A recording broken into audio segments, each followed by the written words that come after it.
This is your conscience speaking. Go like and subscribe. Do it now.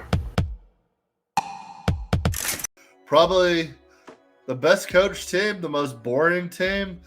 Might be the worst O-line in football. Yeah, a lot to be desired here. You got Skoronski coming in.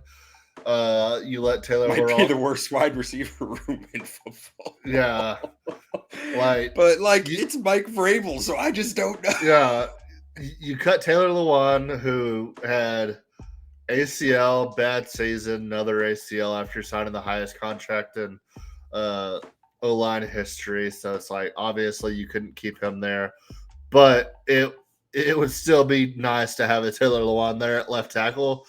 But obviously you couldn't keep him for what you were paying him, but it would be nice to have him there.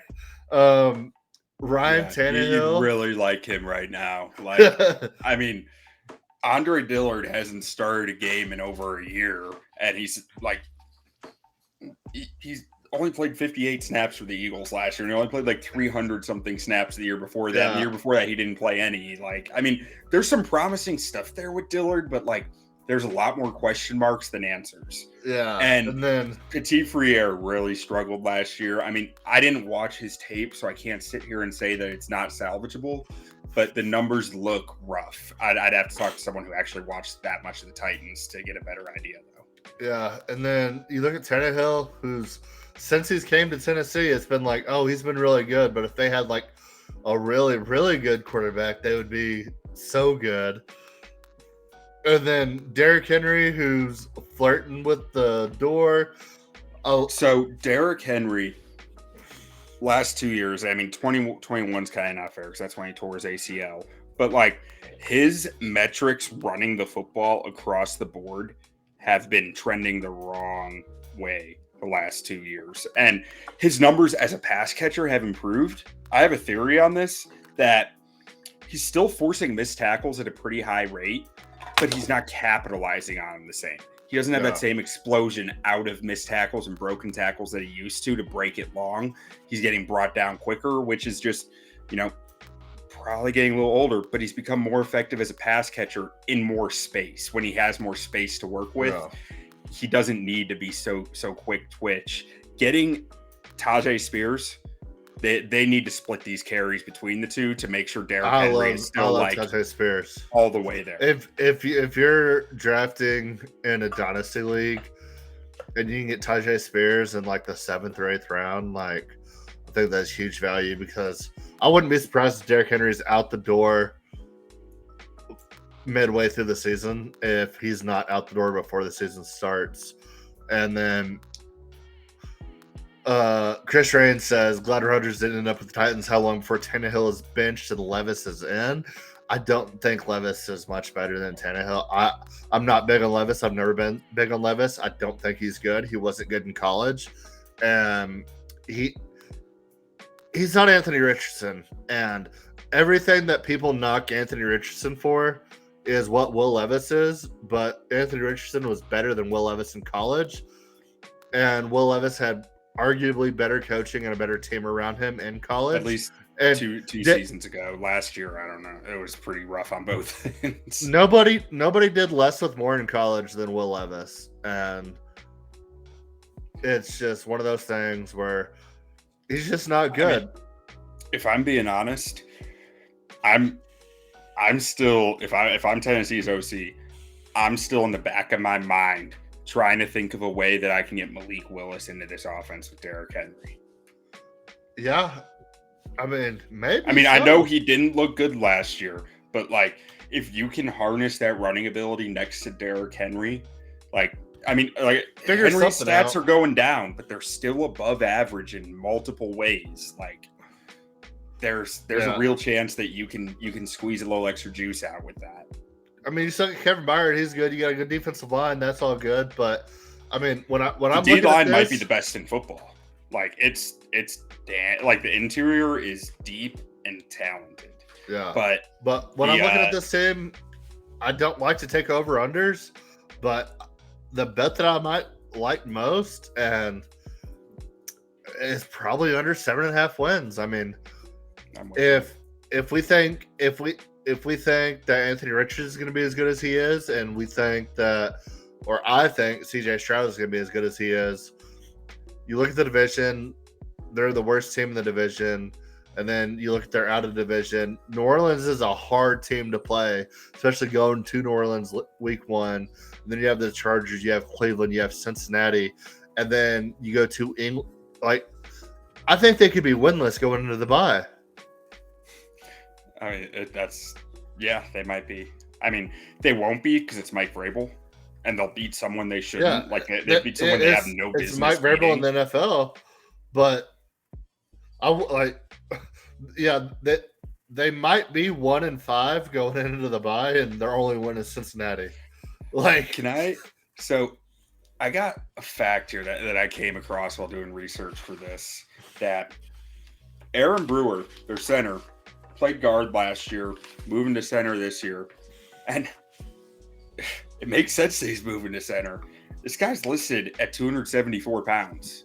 He's playing offensive line in the NFL. He played guard last year, listed at 274. I don't know. Maybe the listing is just way off, but that blew my mind when I saw that. You don't see many offensive linemen below 300 nowadays, let alone below 280. That was shocking to me, and it really explained his pass blocking stats. They were not pretty last year. It's like, well, yeah, he's way underweight for the position. I mean, I was 6'1", 285 in high school. Like, yeah, he's an athletic dude who probably can't hold that much weight. And it's just interesting. I need to look at more of his tape and because he's a really good run blocker though. Yeah. Running the outside zone concepts that they like in Tennessee, he's probably a really good fit for that at center. But I question whether that's worth it for his pass blocking if he can't improve it this year at center, which he might be able to. But wide receiver, Treylon Burks, man, this is a big year for him. I like Treylon Burks, but as a 1, I think he's a great 2. Yeah, I can see that. He exceeded 50 yards in 4 of his 11 games played last year, but in the other 7 games, he averaged only 20 yards. And he was dealing with some injuries. There was some tough stuff going on there. And out of camp, they are raving about him right now. They're saying he came in great shape and he's learned the offense really well and that he's really confident in the role that they want him to play. We'll see. Every year out of camp, there's always stories like that. But he did have some games last year where it was he looked really good, but then he had games where it was he was completely disappeared, and some of those dealing with injury. But we'll find out. Yeah. So looking at this team, that's all they got at wide receiver, though. Yeah, looking at these betting odds, I'm not taking them to make the playoffs. I'm not taking them to win the division. So if gun to my head, if I have to take a bet here, I'm taking under 7.5. Yeah, I am too. And I wouldn't be surprised if they're in the Caleb Williams sweepstakes. I wouldn't be surprised if they're a top 3 pick next year. Give up on the mailman that fast? Yes. It would just be funny. Them taking a quarterback for the 3rd year in a row in the top 100 picks. But Caleb Williams is different. Yeah, you don't pass on Caleb Williams if you're them. This team is so tough. I'm with you. The best bet here is they're going to win 6 games. They're going to win 6 games because they're so well coached. But do they want to win 6 games? If you're the owner, if you're the GM, you never tell your head coach, hey, probably don't win these, but they need a quarterback. And maybe Will Levis has one of those meteoric rises. Maybe he pulls a Josh Allen to where it's college doesn't matter. He can figure it out because Josh Allen was not good in college. Do you think that type of mentality though is what got their GM what got Vrabel to fire their GM essentially, because their GM was saying, look, we need to hit reset. And Vrabel's like, we never hit reset. Yeah. I mean, very possibly. But it's like, you're not going to move on from Mike Vrabel, but with this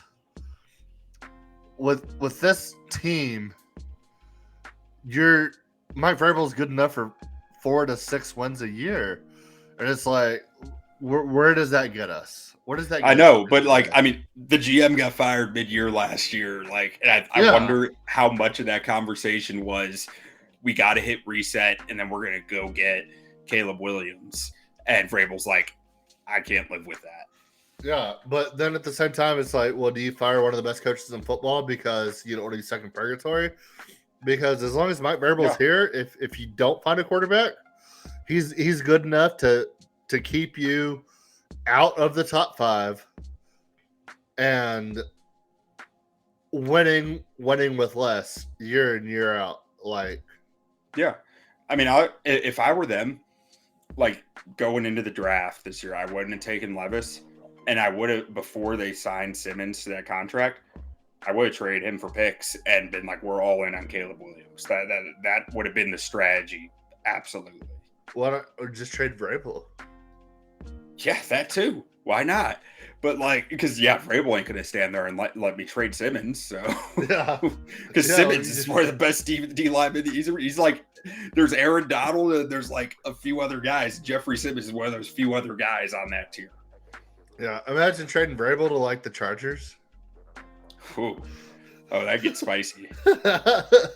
Like a team that needs a coach. Wait, do the Chargers play the Titans? Don't look like it. Yeah, week 2. Week 2. That segment of the Chargers schedule release would have been absolute fire. Yeah, I'd love to say it, but like, as long as they have Mike Vrabel, they're not going to get a quarterback, and DeAndre Hopkins wouldn't give him a visit, but I can't imagine DeAndre Hopkins steps into this situation like with a Ryan Tannehill and a Will Levis. Like, maybe he does, but it's also one of those things where it's the old Tim Duncan visiting Orlando type deal. It's like, once he walks out of the building, he's not coming back. Like, if you don't sign him, like, because he has all these like visits lined up. Like, he left Tennessee, now he's going to New England. Like, I think whatever he finds where he's going, he's done with visits. Yeah. Yeah, I mean, I don't know why maybe he's just chasing a bag. Who knows? But like, I gotta believe he wants a ring. Yeah, I mean, I can't imagine he's chasing a bag. I mean, you can never have too much money. I mean, I'm not going to criticize him for chasing a bag if that's what he's doing. But some of these teams that he's visiting, I'm like, are you really going to go there? Like, yeah, you really going to go to Tennessee? You really going to go to New England? Like, Buffalo's sitting there like screaming for you. Dallas is sitting there screaming for you. Houston is a team on the rise, like, and Houston loved you. You loved Houston. You didn't like Bill O'Brien. And he also didn't like Bill O'Brien. Like, why are you going why are you going to even take a visit with New England if you hated Bill O'Brien as much? Maybe he didn't hate Bill O'Brien that much. I don't know, but. Dude, so, you know what the funniest thing I saw on the Titans roster was when I was preparing for this? Huh. They only have 2 safeties on the roster. Byard's good, though. And Byard's good. And so Hooker's actually pretty solid, too. So they're like, Elijah Molden has been working at safety during OTAs. Like, they're working on like a flex role for him. So, like, there's your 3. And maybe they probably had some UDFAs in there and stuff that I didn't write down. Yeah. But it was just like, I haven't seen another team yet that is that thin at any position. It was just like, of course, but Vrabel's going to find a way to get it done. You know, he's still going to get 6 wins. Vrabel will go out there and play safety if he has to. But yeah, I mean, if I'm taking something here, I'm taking the under.